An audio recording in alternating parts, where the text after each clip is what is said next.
Music star के सभी दर्शकों को प्यार भरी नमस्कार। चंडीगढ़ में लन एंड अर्न पहल के माध्यम से आईपीआरएस ने म्यूजिक मेकर्स को दिल से मदद पहुंचाई। The Indian performing rights society limited हमेशा अपने सदस्यों के हित को लेकर जागरूक रहा है। 1969 में अपनी स्थापना के वर्ष से संगीतकारों, गीतकारों और प्रकाशकों के अधिकारों की रक्षा करते हुए आईपीआरएस क्रिएटर कम्युनिटी के लिए चट्टान की तरह खड़ा है। प्रतिभाशाली रचनाकारों को उनके अधिकारों और अवसरों के बारे में जानकारी की कमी की वजह से परेशान होते देखना वास्तव में निराश करने वाला है और उन्हें हालात को सुधारने के लिए आवश्यक सुधारात्मक उपायों के बारे में सोचने पर मजबूर करता है।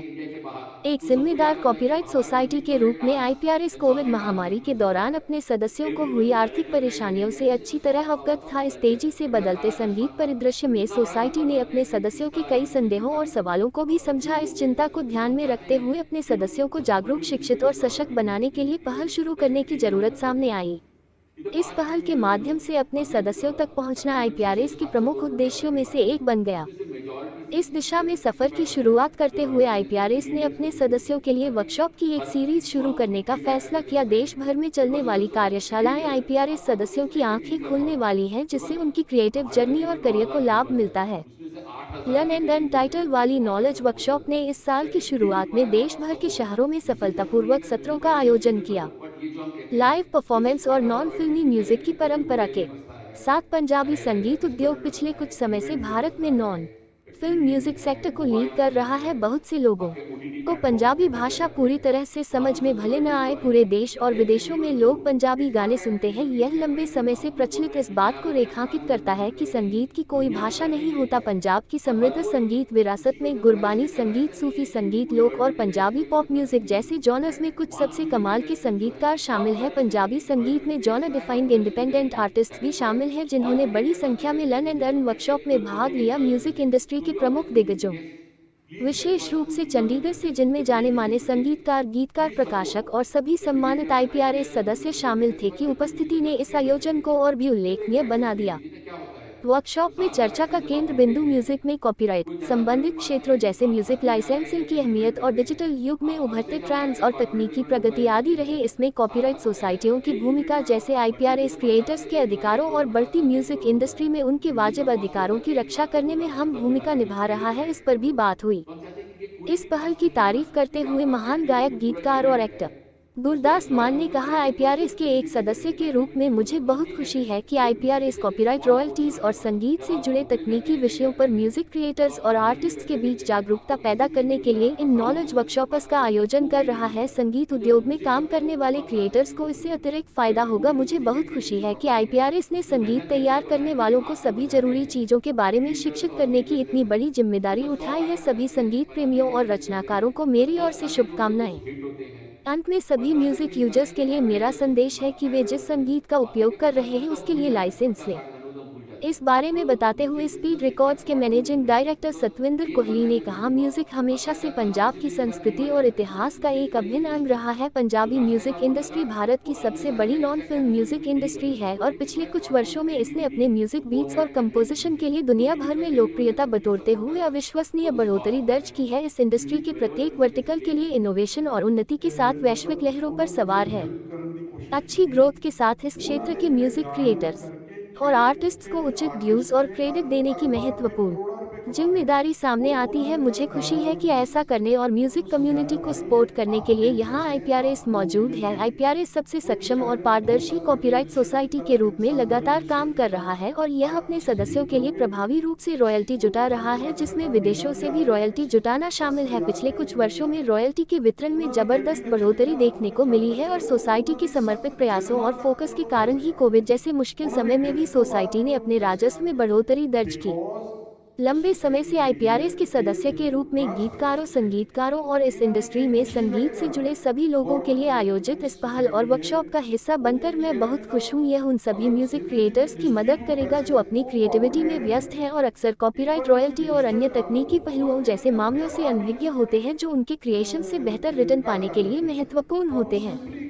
जैसे जैसे ऑडियो प्लेटफॉर्म्स, ओटीटी और म्यूजिक की खपत बढ़ी है, हम प्रकाशकों, लेखकों और संगीतकारों के बीच फेयर वैल्यू सुनिश्चित करने के लिए मिलकर काम करने के लिए आईपीआरएस की तरफ देख रहे हैं। इस पहल की सराहना करते हुए गीतकार, संगीतकार और निर्माता बंटी बैंस ने कहा, पंजाब का संगीत व्यापक और विविध है। अनेक जॉनर्स के म्यूजिक क्रिएटर्स ने सदियों से समृद्ध पंजाबी संगीत के लिए अपना योगदान दिया है। हालांकि दुर्भाग्य से अधिकांश गीतकार और संगीतकार क्रिएशन से परे अपने अधिकारों और म्यूजिक इंडस्ट्री के विभिन्न पहलुओं से अनजान हैं, जो उनकी रचनात्मकता और आमदनी को बढ़ाने में महत्वपूर्ण भूमिका निभाते हैं। IPRS द्वारा शुरू किया गया learn and earn campaign creators और म्यूजिक पब्लिशर्स के अधिकारों के बारे में जागरूकता पैदा करने की एक शानदार पहल है। भारत में संगीत उद्योग से जुड़े संगीतकार कॉपीराइट सोसाइटी की भूमिका और फायदों और कॉपीराइट कानून द्वारा उनको मिले अधिकारों से अनजान है। अज्ञानता अब कोई वजह नहीं है। मुझे खुशी है कि IPRS अपने सदस्यों के कौशल को बढ़ाने और एक्सीलेंट बनाने के लिए नॉलेज वर्कशॉप्स का आयोजन कर रहा है।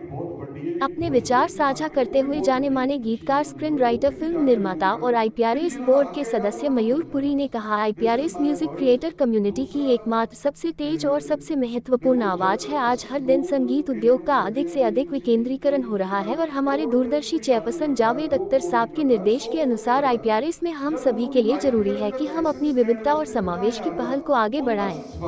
लर्न एंड अर्न पूरे दिन चलने वाली मल्टीसिटी वर्कशॉप की एक सीरीज है, जिसे हमारे सदस्यों को न सिर्फ सर्वाइव करने बल्कि इस क्रिएटर इकोनॉमी में फलने फूलने के लिए डिजाइन किया गया है। पहली बार इस पैमाने पर एक एपिक तैयार करने का प्रयास है और कम्युनिटी को एक साथ लाने के लिए इस तरह की व्यापक कंटेंट को प्लान किया गया है और हम उम्मीद करते हैं कि हजारों म्यूजिक मेकर्स इससे लाभान्वित होंगे। प्रेस कॉन्फ्रेंस को संबोधित करते हुए IPRS के CEO राकेश निगम ने कहा, क्षेत्रीय संगीत की मदद से भारतीय संगीत व्यवसाय तेजी से विस्तार कर रहा है, क्योंकि इसकी लोकप्रियता सीमाओं को पार करते हुए नए मानदंड स्थापित कर रही है। बेहतरीन क्रिएटर्स के साथ पंजाबी म्यूजिक इंडस्ट्री इस नई सफलता में एक महत्वपूर्ण भागीदार है, जहां उद्योग नई ऊंचाइयां छू रहा है। गीतकारों और संगीतकारों को अपने अधिकारों व संगीत के इस नए युग में अपनी रचनाओं से अधिक लाभ कैसे प्राप्त करें, इस बारे में पूरी तरह से परिचित होना चाहिए।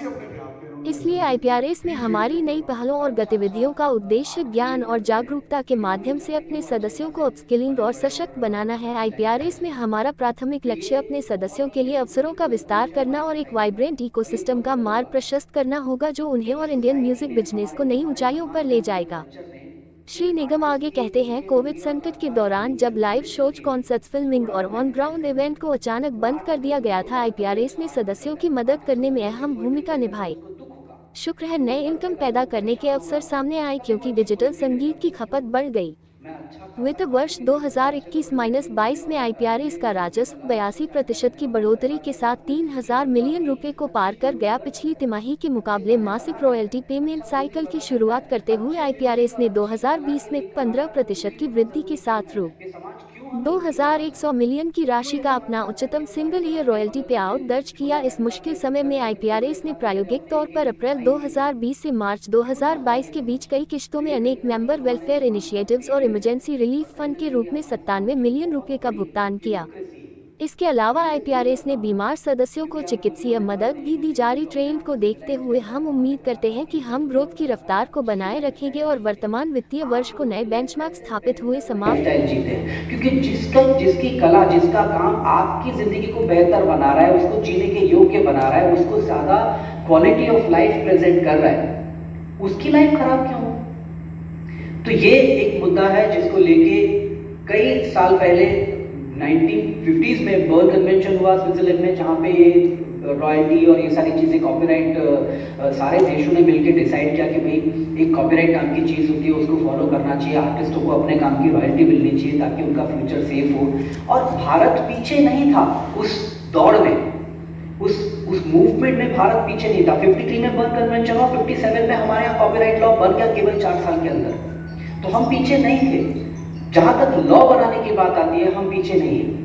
हमारे सरकार के हिदायतकार और सरकारी मैकेनिज्म जो है वो आर्टिस्टों की तरफ है, उसकी कोई गलती नहीं है। 2012 में कॉपीराइट लॉ बहुत अच्छे से अमेंड हुआ और आज की तारीख में जो हमारा कॉपीराइट लॉ है वो शायद दुनिया के सबसे अच्छे कॉपीराइट लॉज में से एक है। सर